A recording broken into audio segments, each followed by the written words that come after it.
let's talk about the tropics. Okay, did you guys see the big news this morning that Tropical Storm Erin, our 5th named storm of the season, is officially named. It's officially recognized out in the Atlantic. So I'm going to skim through the Pacific real quick.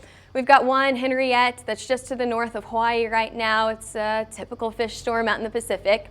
And let's move to the Atlantic. Talking about Erin, let's get down right into it. Okay, here's what we're going to do. Did you just notice? Let me zoom back out. Do you see where this is? Here's the U.S. Here's Erin. Now you may say right now, okay, that's your fish storm. It's not going to impact anyone. It's not going to impact anyone right now. However, as we look into the end of this week, this storm inches closer and closer and closer to the U.S. As it does that, it's going to intensify from a tropical storm to a hurricane, potentially becoming a major hurricane by the end of this week, if not this weekend. So as it gets closer to the U.S., we start to talk less and less about it being a fish storm and more about it being potentially impacting your southernmost islands here. And then this time next week, we could be talking about something like the East Coast.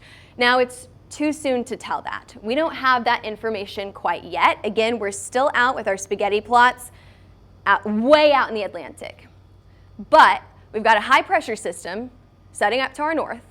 That's going to keep this on a very straight westerly path, and it's going to inch it closer to the U.S. as we get into the later portion of this weekend. So again, we don't have anything to worry about right now, but it is something that I want you to be monitoring, that we're telling you about a week out. This time next week, we could be talking about a completely different story as this thing gets closer and closer to the U.S. And at this point, we are expecting, a lot of models are bringing this into the hurricane zone. We're talking about hurricane category 1, maybe 2. A few models even want to say cat 3 at this point, okay? So we'll have to see. Again, 7 days out, we cannot tell you exactly what's going to happen. A lot of things are going to change between now and this time next week. So come back for your forecast. We'll have more information every single day as this thing gets closer. Again, we've got Tropical Storm Erin officially on the board. The next to be named will be Fernand. Fernand, do we have that anywhere on the board?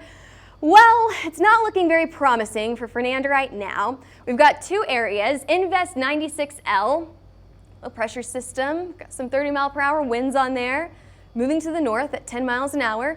Not too much of a threat to land. It's moving the wrong way to impact the U.S. And then we've got another one in the northern Atlantic here. Not very impressive either. It's still a pretty low chance for formation over the next 5 to 7 days. So really what we're watching for is that southern storm, Tropical Storm Erin. There you go.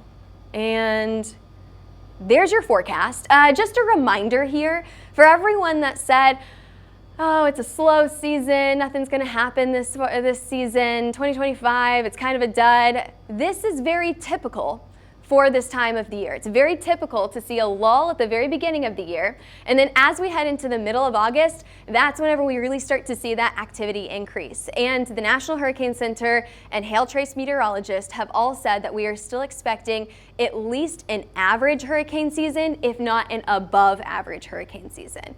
We're starting to see La Nina trickle back into our forecasts as we get into the fall, and that's going to help that Atlantic activity increase. So I do expect to talk more and more about the tropics as we get into the end of August and early September.